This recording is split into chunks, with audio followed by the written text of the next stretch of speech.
Assalomu alaykum hurmatli obunachilar. Biz Ulug'bek akamiz qo'y qo'rasiga kelganmiz. Hozir arashan qo'ylar bor ekan. Narxlari $1100 kami bor. O'tiradigan joyi bor. Qo'ylar toza arashan ekan.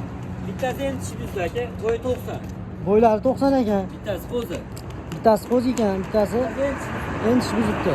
Ulug'liqqa qadar yurgan aka-ukalar bo'lsa, tanish-bilishlar bo'lsa, qo'chqonlar esa zo'r ekan. Ekranni aka nomi bilan qoldirib qo'yamiz. Bemalol aloqaga chiqib, telefonlasalang 1100 dan kelishadigan joyi bor.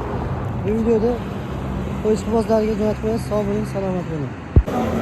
Hurmatli obunachilar, hisobini tozalari ketdi. 5 ta qo'chqor, bitta sog'liq ekan. 4.800.000 dan biz nomimizdan chiqsalancha arzonroq qilib berishadi. Samarqandgacha dastlabkasi bor. Qo'ylar mana nihoyatda zo'r qo'ylar ekan. Toza sor qo'ylar. Tojikistonning qo'ylari toza. Tojikistondan kelgan. Ekranni akani nomi bilan qoldirib qo'yamiz. Bemalol orqaga chiqsalaring biz nomimizdan chiqsalan arzonroq qilib chiroyli qilib berishadi. Tojikistonda sori toza qo'ylari. Samarqandgacha dastlabkilari bor.